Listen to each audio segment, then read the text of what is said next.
तो दोस्तों आपने इस साल देखा कि किस तरह से भारत ने अपने नए हथियारों को लेकर यहाँ पर काफी पैसा खर्च किया है और आपको बता दें कि भारत के द्वारा करीब 49 बिलियन डॉलर यहाँ पर खर्च किए गए हैं। ऐसे में दोस्तों सच मानिए कि ये एक बहुत ही बड़ा अमाउंट है और अगर इसको पाकिस्तान के नजरिए से देखा जाए तो ये पैसों का एक बड़ा पहाड़ है। और यहाँ आपकी जानकारी के लिए बता दें कि इससे भी अंदाजा यहाँ पर लगाया जा सकता है कि भारत की एक्विजिशन कितना यहाँ पर बड़ा है, क्योंकि आज पाकिस्तान जहां 1-1 बिलियन डॉलर के लिए भीख मांग रहा है तो वहीं पर भारत इसी साल 49 बिलियन डॉलर के हथियारों को परचेज कर चुका है, जिनमें राफेल जैसे एयरक्राफ्टों से शुरू करते हुए वॉरशिप से लेकर तेजस जैसे और मिसाइलों को यहां पर बड़ी संख्या में परचेज किया गया है। ऐसे में दोस्तों यहां पर मीडिया रिपोर्ट्स के अंदर दावा किया जा रहा है कि साल 2023 के अंदर यानी कि 12 महीने के अंदर डिफेंस मिनिस्ट्री की तरफ से करीबन 49 बिलियन डॉलर के हथियारों को खरीदने को लेकर आगे बढ़ा गया है, जिनमें से ज्यादातर हथियार मेक इन इंडिया इनिशिएटिव के तहत बनाए गए हैं, यानी कि भारत के स्वदेशी हथियार हैं। तो वहीं पर इन हथियारों के सहारे इंडियन आर्म फोर्सेस को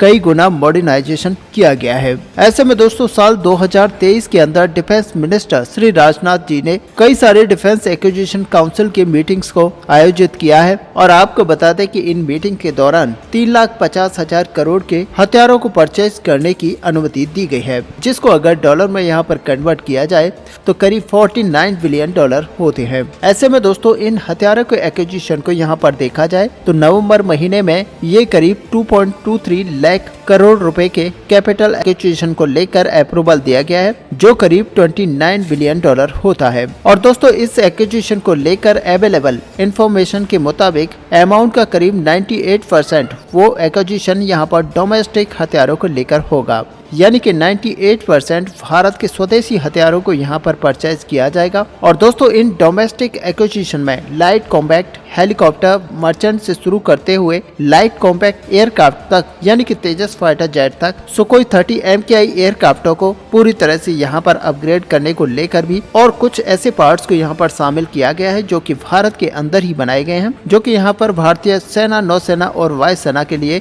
बनाए गए हैं। और ऐसे में दोस्तों यहाँ पर भारतीय सेना के लिए गनों को खरीदने को लेकर भी ऑर्डर दिया गया है, जबकि इससे पहले अगर जुलाई महीने के एक्विजिशन काउंसिल को देखेंगे तो वहां पर भी कई सारे महत्वपूर्ण हथियारों को खरीदने को लेकर ऑर्डर दिया गया था, जिनमें सबसे पहला और सबसे प्रमुख जो हथियार था वो 26 राफेल मरीन यानी कि राफेल फाइटर जेट, जो कि हमारी नौसेना के लिए खरीदे जाने हैं। और इसको लेकर अनुमति सबसे पहले दी गई थी, जो कि फ्रांस के साथ गवर्नमेंट टू गवर्नमेंट डील के अंतर्गत आगे बढ़ाया जाना है। ऐसे में दोस्तों अगर इसकी वैल्यू को देखेंगे तो ये करीब 50,000 करोड़ का है, जो कि करीब 6 बिलियन डॉलर के आसपास है। और आपको बता दें कि एडिशनली इसके अलावा 31 हाई एल्टीट्यूड लॉन्ग एंड्योरेंस श्रेणी के रिमोट पायलटेड एयरक्राफ्ट यानी कि अनमैन्ड व्हीकल को अमेरिका से खरीदने को लेकर अनुमति दी गई थी। और सच माने कि इसका जो टोटल लागत है वो करीब 3 बिलियन डॉलर के आसपास है। और दोस्तों ये दोनों ही हथियार असल में विदेशों से खरीदे जाने हैं और दोनों ही हथियार वेस्टर्न प्लेटफॉर्म है। हालांकि इन दोनों हथियारों के अलावा जितने भी डिफेंस एक्विजिशन काउंसिल की तरफ से अप्रूवल दिए गए हैं वो असल में इंडिया IDDM यानी कि इंडिया की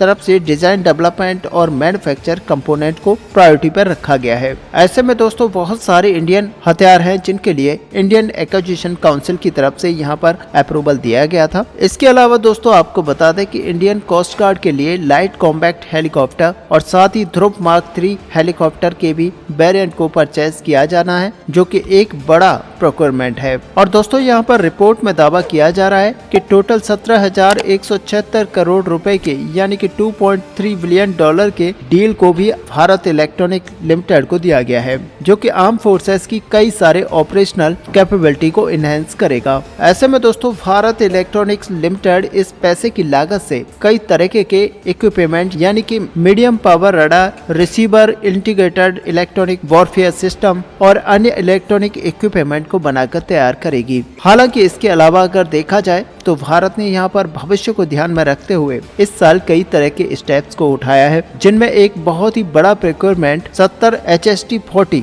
बेसिक एयरक्राफ्ट का है, यानी कि वो यहाँ पर इंडियन एयरफोर्स के नए पायलट्स के लिए मंगाया जाना है। और ऐसे में दोस्तों आपको बता दें कि इस तरह के एयरक्राफ्ट पहले विदेशों की तरफ से लाए जाते थे और उन्हीं के ऊपर भारतीय पायलटों को ट्रेनिंग दी जाती थी। लेकिन दोस्तों अब आपको बता दें कि भारतीय पायलट्स यहाँ पर स्वदेशी प्लेटफॉर्म के ऊपर अपनी ट्रेनिंग को यहाँ पर कंप्लीट कर पाएंगे और STT-40 एयरक्राफ्ट का यहाँ पर यूज किया जाएगा, जो कि भविष्य के पायलटों को तैयार करेगा। हालांकि एयरफोर्स के अलावा नेवी के लिए भी कैडेट ट्रेनिंग शिप को परचेज किया गया है। और आपकी जानकारी के लिए बता दें कि जिस तरह STT-40 एयरक्राफ्टों के द्वारा इंडियन एयरफोर्स को भविष्य के पायलटों को तैयार करने को लेकर इस फाइटर जेट प्लेन को खरीदा जा रहा है, उसी तरह से इंडियन नेवी के लिए भी भविष्य के कैडेट और ऑफिसर्स की तैयारी के लिए कई सारे हथियारों को परचेज किया जा रहा है। अब दोस्तों जहां पर एक तरफ बड़े मात्रा में $1 बिलियन के हथियारों को यहां पर परचेज किया जा रहा है और मिनिस्ट्री ऑफ डिफेंस और डिफेंस एक्विजिशन काउंसिल की तरफ से अप्रूवल दे दिए गए हैं, तो वहीं पर इस साल का रिकॉर्ड को देखा जाए तो हथियारों की प्रोडक्शन में भी इस साल बहुत ही ज्यादा बढ़ोतरी देखी गई है। और सच मानिए कि भारत के द्वारा इस साल एक नया रिकॉर्ड बना दिया गया है और इस साल भारत की स्वदेशी कंपनियों के द्वारा करीब 1 लाख करोड़ रुपए के हथियारों को निर्माण किया गया है।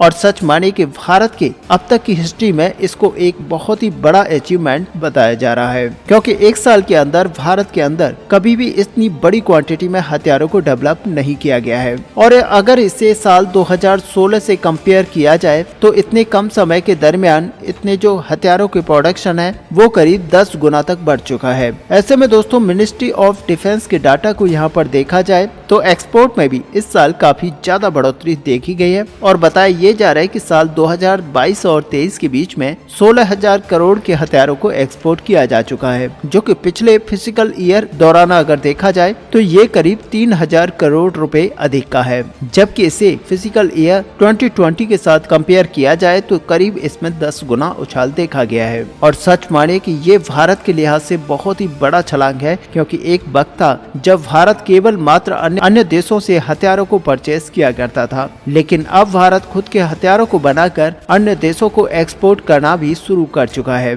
और इस एक्सपोर्ट के मामले में भारत लगातार यहाँ पर सफलता हासिल कर रहा है। ऐसे में मिनिस्ट्री ऑफ डिफेंस की तरफ से अपनी एक जानकारी में ये भी बताया गया है कि भारत के द्वारा 85 अलग अलग देशों को हथियारों को एक्सपोर्ट किया जा रहा है और करीब 100 ऐसी कंपनियां हैं जो कि इन एक्सपोर्ट में एक्टिवली यहाँ पर भूमिका निभा रही हैं। ऐसे में दोस्तों भारत का ये बड़ा अचीवमेंट इसी वजह से है क्योंकि प्रधानमंत्री नरेंद्र मोदी जी की तरफ से आत्मनिर्भर भारत और मेक इन इंडिया इनिशिएटिव को आगे रखा गया है। हालांकि इससे पहले अभी तक कभी भी भारत में आत्मनिर्भरता को लेकर फोकस नहीं किया गया था और दोस्तों प्रधानमंत्री नरेंद्र मोदी जी की तरफ से इनिशिएटिव को सक्सेस करने के लिए डिफेंस मिनिस्ट्री की तरफ से भी एक अहम भूमिका यहाँ पर निभाई गई है और डिफेंस मिनिस्टर श्री राजनाथ जी की तरफ से भी जितने हथियारों को खरीदने को लेकर अनुमति दिया गया था उनमें से ज्यादातर हथियारों को यहाँ पर स्वदेशी रखा गया है। ऐसे में डिफेंस मिनिस्ट्री की तरफ से कई सारे ऐसे हथियारों को नेगेटिव इंपोर्ट लिस्ट में रखा गया है जो कि अब भारत में बन रहे हैं, जिससे कि भारत में बने हुए हथियारों का प्रचलन यहाँ पर बढ़ रहा है और अन्य देशों की तरफ से भी इन हथियारों को खरीदने को लेकर इंटरेस्ट यहाँ पर दिखाया जा रहा है। ऐसे में दोस्तों भारत अगर स्वदेशी हथियारों को बड़ी मात्रा में परचेज करता है तो सच माने कि अन्य देश भी इसको लेकर आकर्षित होते हैं और आपने कई सारे हथियारों को लेकर देखा कि हमारे हथियारों को कई सारे देश आज बड़ी मात्रा में परचेज कर रहे हैं और उनमें से दोस्तों आज एक आर्मेनिया बड़ा कंट्री है जो कि भारत से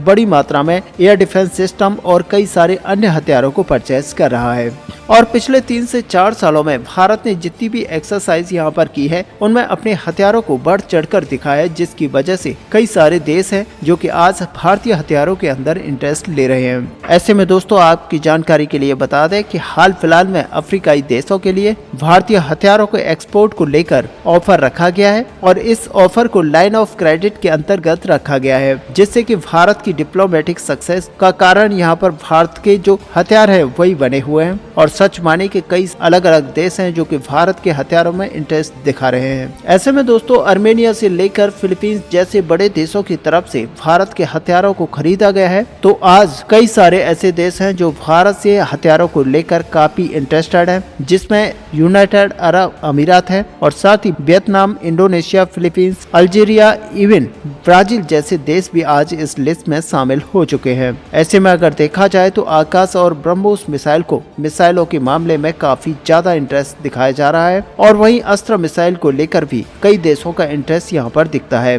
और ऐसे में दोस्तों जो भी यहाँ पर रशियन इक्विपमेंट को इस्तेमाल करते हैं, यानी कि रशियन वेपन्स को इस्तेमाल करते हैं, वो हमारी कई सारी मिसाइलों में इंटरेस्ट दिखा रहे हैं। ऐसे में दोस्तों भारत के यहाँ पर जो सपना है $5 बिलियन की हथियारों को एक्सपोर्ट को यहाँ पर करने की, तो सच मानिए बहुत ही जल्द भारत इस सपने के पास पहुँचने वाला है और आने वाले समय में भारत इसको और भी बड़ी मात्रा में बढ़ाएगा, जिससे कि भारत ज्यादा से ज्यादा हथियारों को एक्सपोर्ट कर पाए। ऐसे में दोस्तों आपका इस पूरे टॉपिक को लेकर क्या व्यू है, आप अपना व्यू हमें कमेंट में लिखकर जरूर बताएं। साथ ही अगर वीडियो आपको अच्छी लगी हो तो लाइक और शेयर करना ना भूलें। मिलते हैं नेक्स्ट वीडियो में, तब तक के लिए जय हिंद जय भारत।